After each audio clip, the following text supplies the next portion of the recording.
Ciao ragazzi, welcome back to Inter Worldwide, a special episode today because we are joined by my friend Alberto from Canada, from the All Juve cast. How you doing, my friend? I'm doing all right, man. No complaints, no complaints. I'm just trying to map out my Thursdays in February, I guess, based on what went down with us. So, yeah. I'm glad you got the banter started early because I'll definitely continue it on. But first of all, what I want to do is I want to welcome the people in the chat. And there's a more specific rule for this live than any other live. Engage as much as possible in the most respectful way possible. Keep in mind, it's not very common to see YouTubers and content creators of Inter and Juventus combined together. But as I always say, when we do combine, you need to go straight over to the All Juve cast where Don Alberto runs a fantastic team of panelists and just awesome content. You know, being a passionate Inter fan and a passionate Juve fan, you need constant news and reminders about your most hated rivals. And there is nowhere better that you're going to get it than Alberto and his gang. So I'm going to give Alberto a chance now, man. What's been going on for you and your crew on your channel? Congratulations on your rising subs, man. Oh, thanks, man. Much appreciated. Yeah, no, we just keep grinding, man. I try and do the watch alongs as much as possible. And times are tough right now, and there's a lot of negativity. So keeping it all under wraps and the emotions, man, that I've been going through, it's tough sometimes. But you know what? Juve will rise again. We just don't know when right now. So that's why I keep telling everybody we'll be back. You just gotta rise. But the thing with Juve that's interesting is, through our struggles in Serie A, we're still in a decent mix there. So it's interesting. It'll be interesting. You would be the most foolish Serie A fan in the world to take Juve's bad form and backroom issues and count them out of this domestic race, because at the end of the day, I personally don't think anybody is going to catch Napoli for multiple reasons. It's not just a points thing. They've got the depth, the structure, the mentality. Don't have anywhere near as many players going to the World Cup as certain other nations. But this is a season that's going to be split down the middle, and there's going to be a whole different wave come end of December, right? Oh yeah, well, I'm hoping, and I think everybody should be hoping for the Spalletti effect to kind of kick in. That's kind of really all you can bank on, because yeah, they look good. They look really really good. They're getting the job done on all fronts, and yeah, it's going very very well for them. And it pains me to say it, but it's going well for those guys. Yeah, it really is. We're going to keep it very simple today. We're going to talk about lineups. We're going to talk a little bit about predictions, and that's pretty much it. We're only going to go for a short amount of time, so I'll just shout out some people in the comments first. Thank you much to channel members Matt Pickham, Massimo, and Emiliano. Thank you very much for coming in, and Juice as well. I see you, Jonathan, one of our regulars here, also a big fan of your channel, Alberto. Very nice, very nice. Zadok is here as well, and I see the rest of you around. So, first of all, while I get some slides up in the background, and forgive me, guys, if I can't get them up today because my internet is very, very third worldish at the moment in Southwest Sydney. But Alberto, I'll give you the mic for a minute. Things not exactly going the way that you guys predicted it at the start of the season, with what I perceive to be a very, very good mercato on paper. Where do you attribute it going slightly downhill at the moment? Because I know you're a very honest person. I've watched your videos and I've heard you touch on things from the squad to management. What do you think went pear-shaped from kickoff time at the start of the season? Well, obviously, they just have not addressed. We've had injury woes for season after season now, like 3 on the trot right now, where injuries have just been a major, major issue. And we were all shocked because in the summer we were supposed to get wholesale changes there, and that didn't happen with the staff. And surprise, surprise, lo and behold, muscular injuries are still massive with Juventus. And if you look around to bigger clubs out in Europe and whatnot, I believe it was Real Madrid that went through this like probably 2 seasons ago, made wholesale changes and cut their muscular injuries in half. Juve is yet to react. And here we go into another year where it's just a problem, injuries and problems. So I question their staff, even in just the recovery of players coming back that aren't necessarily muscular injuries. For instance, you take the Pogba scenario. Granted, his issues, even from Man U coming over, whatnot, but I question the recovery. We're all sketched right out about Chiesa because we don't even trust our medical staff anymore that he's even ready to go. And Di Maria, it happened with Di Maria. All of a sudden, he comes back, and then the rumblings are he was rushed back, and he wasn't ready to just be gung ho right out of the gate, and was supposed to have this slow integration back in. Threw him in, and he gets re-injured, and it's becoming a big, big problem. Injuries are a big, big problem. The second one for me, probably the biggest, to be honest, is Max. And I think this became a little bit more clear over the past couple matches, Lecce and then PSG, but he may have had solutions all along that he was unwilling to go with in terms of trust with the younger guys. And that's a problem that I've had historically kind of with Juve, to be honest. But Max, as of late, for sure, I was just baffled that a guy like Fagioli gets his first start of the season being fully healthy against Lecce when we've had midfield struggles almost all season. Locatelli played injured for a majority of it.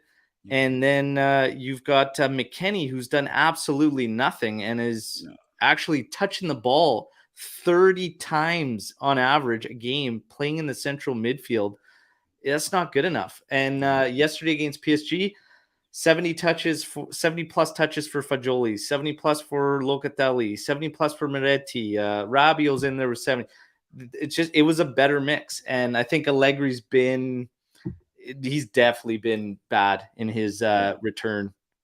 I was going to say, I've been very, very impressed with Meretti when I've seen him on the field. I think for his age and his contribution to such a big club like Juve, he's really showing that sort of maturity. And, go figure, leave it to the youngsters with a desire to do well and the passion and the heart for the badge to come out of the woodworks and show all these egotistical players sort of how it's done and what the worth of the jumper is, bro. Dude, that's exactly it. And it's something that drives me nuts is that we've turned Juve into Club Med essentially. It's like, why are these spots just, these players almost seem like this sense of entitlement to their spots. But if you're not cutting it, next man up. And Max has just been so stubborn with his lineups, regardless of the injuries or whatnot. And this is another problem too, the vets. Okay. So the veterans on the team, this is not Max's issue, but the veterans on the team have been well below the standards that should be set at Juventus. And that's another problem too, because as I like to praise guys like Miretti and Fagioli who come in and give us something different and are a little more dynamic, us leaning on them shows us that those vets aren't cutting it anymore as well, because that is a lot for these guys to bear, to have to come in. And you see it come through in Miretti because he does do well. He does very, very well. He did very well yesterday against PSG, but every chance he misses, it's like he can't forget, and you could see it in his body language or whatnot, and that's too much on the kid. So the other guys like the vets and stuff, it's like they're not up to snuff, and he's got nobody to just kind of be like, "Okay, man, I'm going to drag you along, and you guys are going to come for the ride."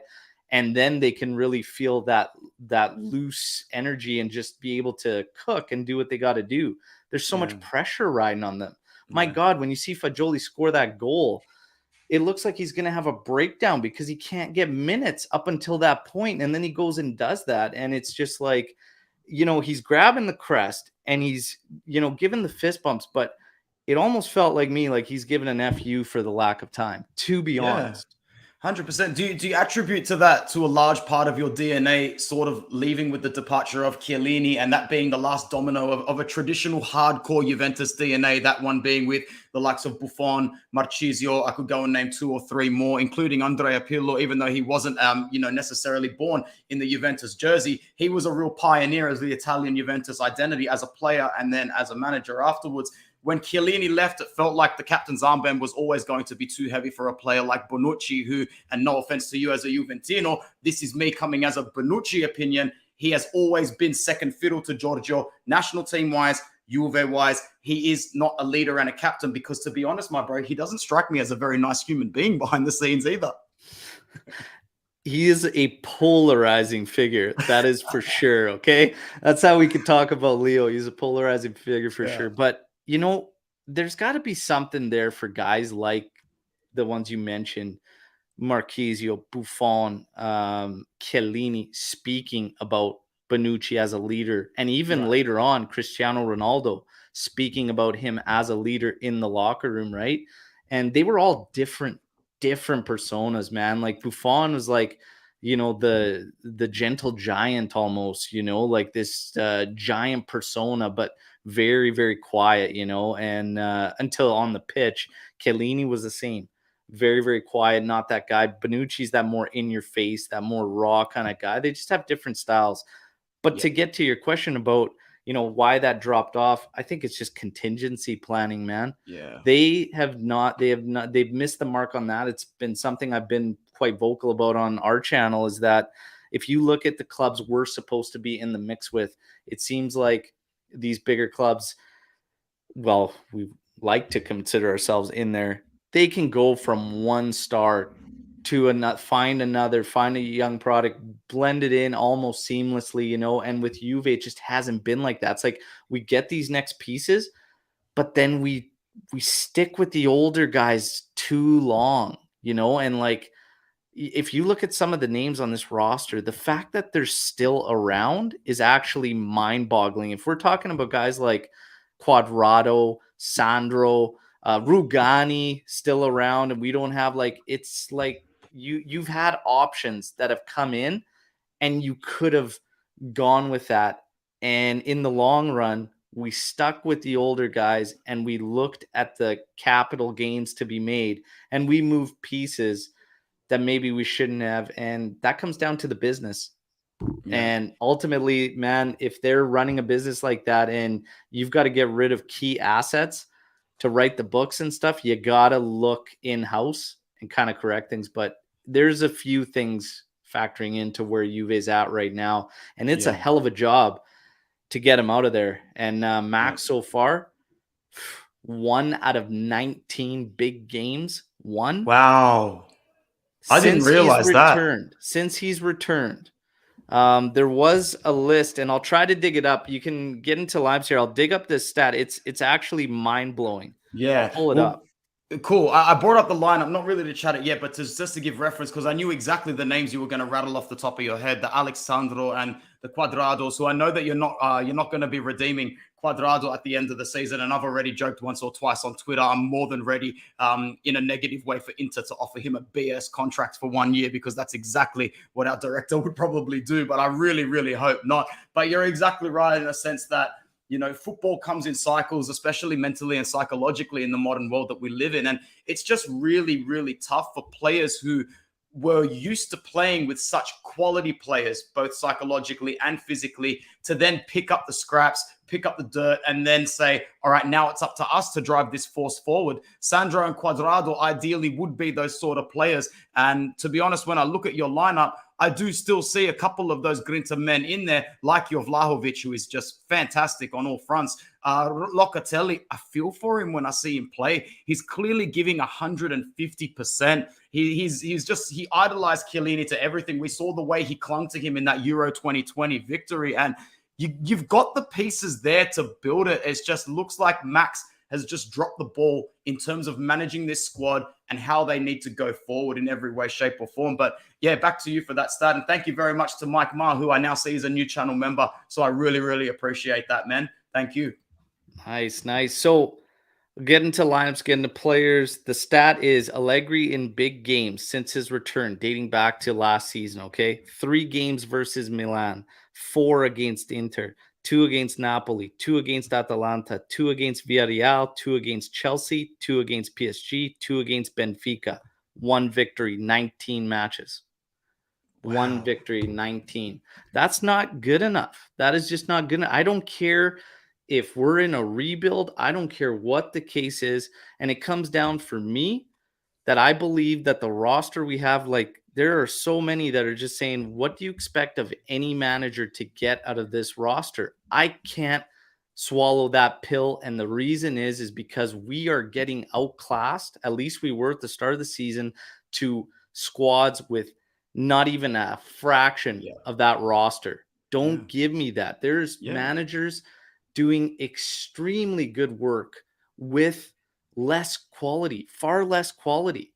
This roster is not to the level that we are playing at. And again, for me, the biggest thing and Max's biggest shortcoming is he just relies on the same guys over and over and over. And if he doesn't shift and have faith in the guys and start putting his lineups out in a manner that makes sense based on the ability and quality that's there, we're just going to continue to struggle. And when you watch a game against PSG and all of a sudden this team, this same squad that got outclassed, okay, and outpossessed everything by teams like Monza, Salernitana, Sampdoria, okay, can all of a sudden do this to PSG, who granted was missing Neymar, but that midfield was their midfield. Soler, Verratti, Vitinha, like that's their midfield. And these kids were doing it. That shows me a shortcoming from Max. All this time, he may have had solutions that could have helped the cause. And for whatever reason, he didn't want to go with them. And there was more than enough reasons to give these guys minutes. When you look at McKennie falling flat on his face, game in, game out, and the fact that nobody else has that offensive prowess out of the midfield like Miretti and Fagioli. You got to find a way, and you got to get him in there. Locatelli, to your point, man, even Juventini, like, it blows me away. And I'm going to ask you a question if it's the same with Inter, but like, our young guys get absolutely mauled by fans, and Miretti gets absolutely ravaged. Yesterday's game, I thought he had a good game. Sure, he had a couple opportunities he would have wanted back. he had a good game. He was absolutely ravaged, on social media and stuff like that. I'm like, guys, he's 19 years old. And he's pulling the weight creatively with Fagioli and stuff that, just give him some time. Give him some goddamn time. He's 19 years old, for God's sakes. But look, you could see what's there, and he's going to get better and better and better. Just relax. That game, we could have won it. And you look at it, those two opportunities that they had, they took them, and outside of that, we should have probably got the result. We just couldn't find the goals. Locatelli almost buried 2 on his own, had a hell of a volley, tried curling one back post.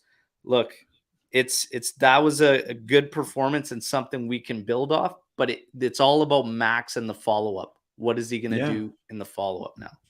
Yeah, to answer your question, Ant Juice has come in with exactly what I was going to say. Raul Bellanova, who in my opinion hasn't really been terrible this season, but every time he takes the pitch for Inter, he is under scrutiny from the get-go. Yesterday, the guy started the day before, in Munich against Bayern Munich. We're talking about a player who just started to gain form in his career at Cagliari, who are mid-table in Serie B. And our fan base want to go straight for the throat when he starts against Bayern Munich and his opposite number is Alphonso Davies, and he's got to deal with Sadio Mane cutting across the lines as well.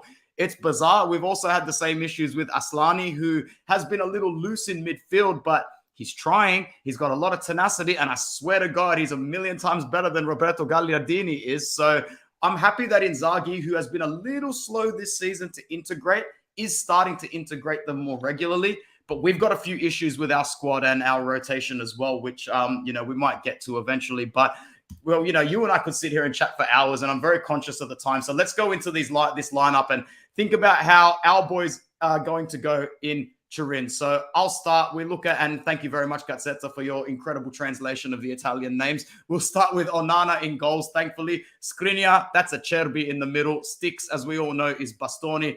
Dumfries at the right wing, Marcos, a.k.a. Di Marco, on the left-hand side. Stretcher is Barella. I know, you're looking at this like, what the hell's going on? This is amazing. Yeah, right? If this is the first time you've seen this sort of translation, that's good, because we're very much used to this sort of English translation. And I actually don't know how to switch it back to Italian once it automatically translates to English, because it's fixed to that.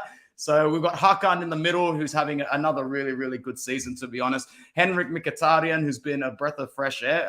We were all very scared about losing Brozovic. When we've lost Brozovic in the last couple of seasons to an injury, we dial it back 2 or 3 tiers. But Inzaghi has somehow found a way to make this work. And I don't think we expected Hakan to be able to adapt to the Regista role as quickly as he did. I dare say he's actually adapted a little quicker than Christian Eriksen did under the time Conte as well. Eden Dzeko is a player that comes under a lot of scrutiny in our fan base. Not from me. I'm a huge fan of his, because I just don't think you can buy class like that at his age. He continues to get on the pitch, hold the ball up well, drop back into, almost an attacking midfield role and hold up the play and allow the wing backs to get forward. And also, he might miss 3 or 4 or 5 chances, but best believe he's probably going to bury his 6th and his 7th one as well. So don't let Eden Dzeko have too many looks at goal, because he'll have a rubbish performance and walk away with an MVP if he needs to. Besides that, man, our bench, it's a little bit clustered. Again, Aslani has done well when I've seen him come on. This will be a really big test if he's to get minutes off the bench. Robin Gosens is a player that doesn't seem to be getting the nod as often as we thought he would be, but that's only because Di Marco has been one of our best players this season. His service from the left-hand side was desperately needed, because we were all worried that a lack of Ivan Perisic on the left-hand side would come to bite us. Not to say Robin Gosens isn't a really good left wing-back. I mean, he almost was the best left wing-back 2 or 3 seasons consecutively under Gasperini. But in terms of delivering the ball in and providing that sort of versatility, he is slightly different to Ivan Perisic, although bringing on a player like Gosens against a fatigued defense like yours will be one of our artilleries in this match. Other than that, as you already know, don't give Lautaro too much space, because he can really flirt between shocking performance and he really is playing like a Sergio Aguero today. He's had games against you guys where he's played well. He's had games against you guys where he's played quite poorly. Either side of that, he's usually the one that does get on the score sheet, whether it be from open play or not. Pretty much that's where it's going to come down to for us. I feel great knowing that Onana is our goalkeeper every single match because Samir Handanovic has been nothing but a disaster since I started into Worldwide in 2018. And I'm glad that the majority of the fan base is finally on my side after giving me stick for the majority of that time. I wish he was in net. I wish he was in net. Yeah. But yeah, I'll ask you first before you go and talk about your boys. How are you feeling looking at our lineup, and where do you think most of the threats are going to come from? It's it's exactly what I would anticipate. It's strong. I mean, the flank play is going to be where we might get into a little bit of trouble. And I think that's where Max will kind of try and focus the 3-5-2. It's going to be a little altered. I think we're going to end up seeing kind of the same thing as against PSG with one more attacking mid and only one striker, and get a little freedom there. So it's going to be very, very interesting. But yeah, I think with you guys, number one, it's going to be interesting if we carry on with what we did in PSG and try to actually control the game, or if we kind of give that possession and you guys get going with a strong midfield. So it's going to be interesting with us because we still have question marks in the middle of the pitch. I'm not sure. Miretti might be that attacking mid option, and then only one striker, and Fagioli might get another nod in this one. The latest that I've been hearing is that Max is going to keep it very, very similar. And in terms of the players coming back, it's no surprise. I think we have 11 guys out right now. So Bremer's expected back. If he's good to go, yeah, he's definitely a lock to be in there. I actually think it's going to be Bremer, Bonucci, and Danilo. And I think Danilo's going to play on the left side behind Kostic to offer Kostic more coverage and more freedom. And I think with Cuadrado being on the right side, he's going to be that kind of full flank player on the right side. Vlahovic, apparently, I've been hearing mixed reports. So yeah, I don't know. The latest I was hearing was that he might get some minutes, but then I also heard he's going to be starting. So that's not 100%. Chiesa, maybe 30 minutes towards the end of the match, kind of following suit with PSG, but a little bit more minutes. Di Maria, probably coming off the bench too. So it's going to be interesting. I heard that as far as the middle goes, the same as what we saw against PSG. So that would put us with one striker. If Vlahovic is good to go, it'll be him. If not, expect Milik up front there, and then Miretti to be that attacking mid with Fagioli, Locatelli, Rabiot making your three midfielders. So again, question marks, but for us, I mean, that was probably the best we've seen this season. So it would make sense to follow it up. And Max needs to win one of these big games, 1 out of 19. He needs it like a crackhead needs a hip, brother. Like this guy's got to get a big win here. Big question. Like Serbia's going to the World Cup, if I'm not mistaken, unless I've missed something. Serbia, yeah. Yeah, they're in the same group as Brazil and Switzerland, if I'm not mistaken. What if Vlahovic does miss this game? Then we can almost assume why. A little bit off topic. What are you making of this World Cup at this time of the year? Because this gap between fixtures domestically and the World Cup, it's an absolute effing disgrace, man. World Cups are usually 30 to 45 days after teams play domestic football. I saw Song Heung-min go down and cry the other day. If I was a player, like I genuinely, this is not really the player's fault. I've given stick to players like Pogba and Lukaku, but at the end of the day, they've been backed into a position here where an opportunity comes once every 4 years. This is a disaster, Berto, bro. It is. It is.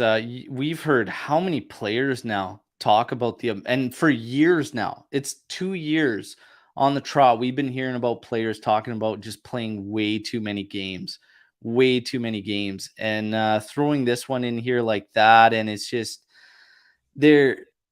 I wouldn't be shocked if at some point there's some type of initiative taken for some type of players representation, you know what I mean? And some type of players union or whatnot.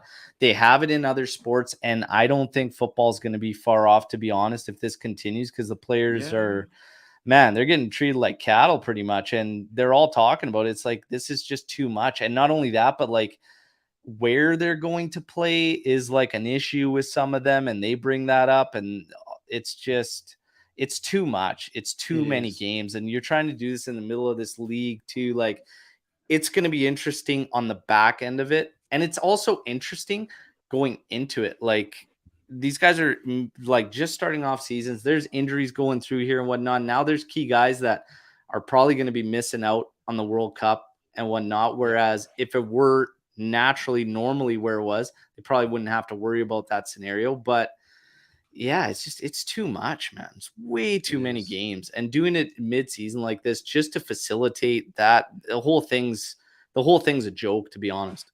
It is. It really is, man. All right, let's talk a little bit about predictions and how you think the game might be won. Obviously, we are subject to being massively incorrect all the time. I know I am majority of the time, but I see us coming out of the gates early with the ball in this game. That doesn't mean I say that we're going to do a lot with it. That sort of depends on you guys and how solid you can stay. You might be able to hit us on the break, but I see us getting majority of the ball in the first 20 to 25 minutes, as is Inzaghi against pretty much every opponent, whether it's Barcelona or whether it's Lecce. We are probably going to have the ball for the majority of the first 20 to 25 minutes.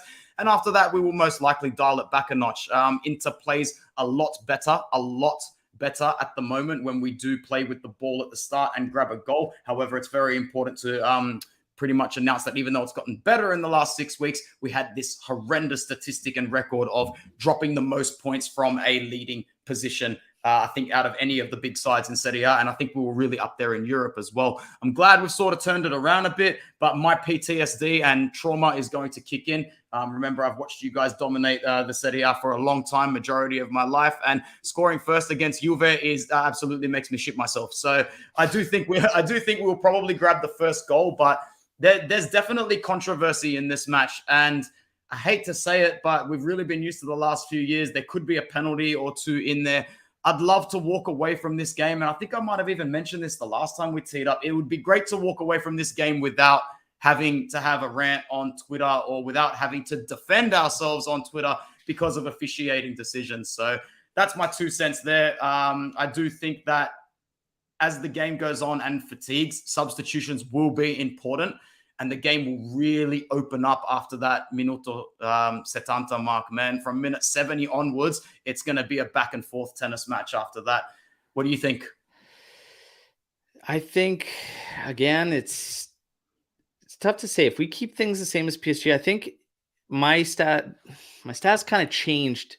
If you would have asked me at the top of this week, I would have had something completely different to say. But after watching what they did, especially with who they had on the pitch against PSG, there's a little bit of fire there. There's a little bit of fire there for Max to play with and whatnot. And on how he moves forward with it, because there's still question marks. Some of the words this guy says in his press conference after drive me absolutely mental, man. Absolutely mental. But if he can follow up in the right manner, I think this is going to be an interesting one. I feel much more confident after the showing they had against PSG, and I think that's something that they can really, really build off of.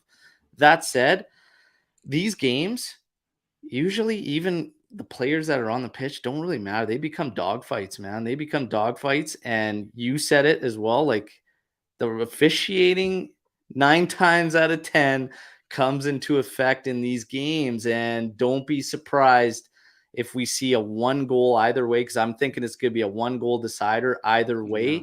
But I wouldn't be surprised, and I think I'm probably going to call a 2-2 draw on this one, to be honest. I wouldn't mind a 2-2 draw, to be honest. You know, we're both in such, excuse my language, we're both in such a shit position, because if it was like -3 from Napoli, -4, -6, -7, we could both be going into this preview going, yeah, we'll take a point. But we legit, and this is what I've been saying every match for 6 weeks now, we don't have points to drop if we're going to challenge for the title. You don't have points to drop if you want to turn this around in January. Both of us are sort of looking at this season going, I'm really nervous that come down the last few games of the season, we're going to slug this out with Milan, Roma, Lazio, and maybe even another side for a top 4 spot. It's match day 13. Is it 13, this one? It is. It's 13. Match day 13, Berto, and we both don't have points to drop. No, this is a big one for either team if they take this one. Big points at stake here. And obviously, Juve, 3 straight in Serie A. But again, you look at the opponents and you look at Max's record against the bigger teams.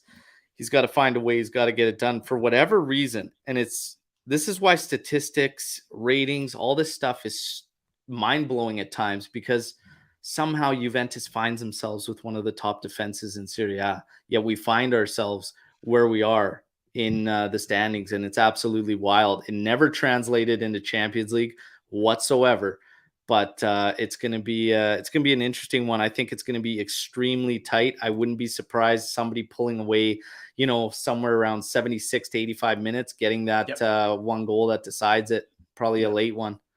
Yeah. I'm going to go for 1-1, man. I think that Inter could get the early goal, or Juve could get the early goal. But as the match fatigues on, both Inzaghi and Allegri are very much inclined to protect whatever lead they can. And I think that will work in the other team's favor as the concentration goes down. So whoever's leading, if a team is leading around about that 76-minute mark, hold on to your underwear, man, because you might as well just turn away because it's gonna be brutal like it always is. Like, I don't mean to bring up the last time that we played you and won in Serie A, but when we beat you 1-0 in Turin last season, I was a mess for that last 10 minutes. Like, I was on the floor pulling my shirt off. Like, and even like when we had what was it, the 3-3 against Barcelona, because of the time of kickoff in the morning, I had to pull over on the side of the road for the last 4 minutes because it just was not safe to drive my car at that point in time listening to the game. It's brutal, man.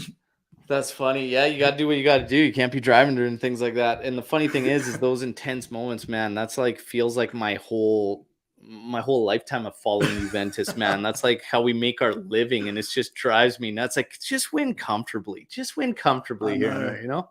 All right, so I'm going to go 1-1. You're going to stick with your 2-2? I'm going to call a 2-2 draw. Nice one. All right, we're pretty much going to finish up. Just a little bit of banter to finish up on my behalf towards Alberto. I can see you've grown a little bit more around this region. I was fully expecting you to rock up like this today, my guy. You wish, brother. Like, well, this was hilarious, man, when I saw it on Twitter today. You are the man. That's day 2. Let's day 2. Take it easy. I legit, you darken your eyes a little bit, man, and I don't mean to really toot your horn here because you probably is the best compliment any Juventini could receive. Grow your hair a little bit more, get a little bit grease ball up in there, and you never know, man. People. That's hilarious. That's hilarious. No, hey, that's day 2. It'll be all right. It'll be all right. We'll see what I'll make happen with it. Everybody was asking. We had some fun with it. Obviously, we're raising donations for men's health awareness for prostate cancer and everything. So it's Movember. We're doing it as a team. We're trying to raise $2,000, but I left it up to everybody. We just put a poll off on all UVCast. It's like, hey, what do you want him to grow for a mustache? Classic duster, whatever. ADP 90s one, but they wanted the wild ones, man, with the sideburn attached to the stash. I'm like, guys, I have a job. I can't be rocking that. Like, this one is acceptable. I'm like, okay, I'll do this Del Piero one because I could still go to work and whatnot. But yeah. I like it, funny. Man. Looking fantastic. All right, man. I'm going to let you go in peace because I'm going to spend the last 2-3 minutes plugging Serie A Fantasy and making a couple of changes with the people in the chat. But as always, man, I really want to thank you for coming in. It's always a pleasure. And please take the last 30 seconds to a minute or so to tell all the people in the chat where they can go and subscribe to. And if you're a regular here on Inter Worldwide, do me a favor as well. Head over to Alberto's, please, and subscribe.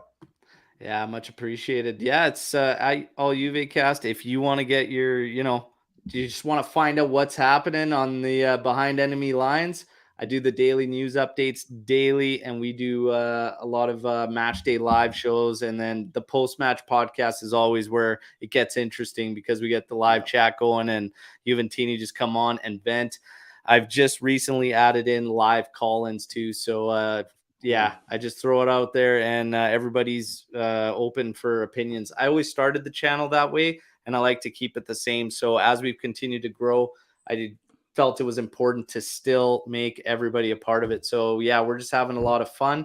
And I think we're going to do some watch parties in Toronto with some of the crew. There's a Cafe Juventus there and stuff like that. And the last time we did it was the Inter match. That one we lost 1-0. And we actually had quite a few Inter fans in there too, and they were actually really good about it. It was a good time. So yeah, it's good stuff.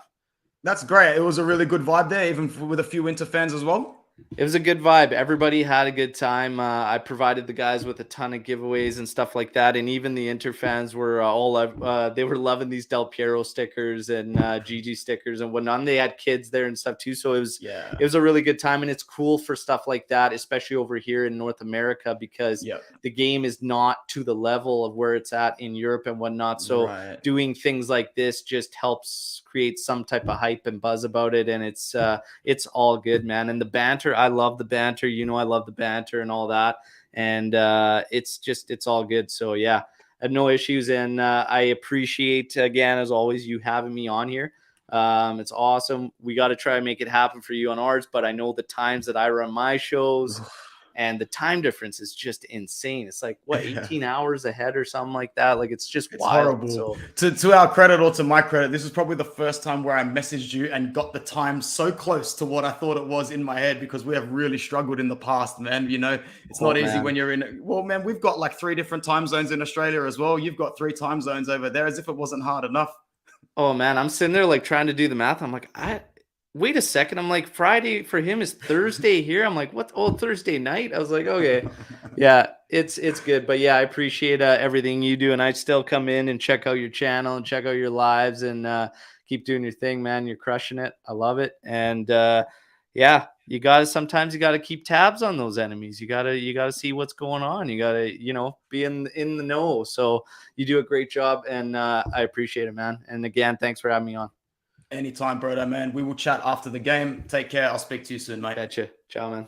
Ciao.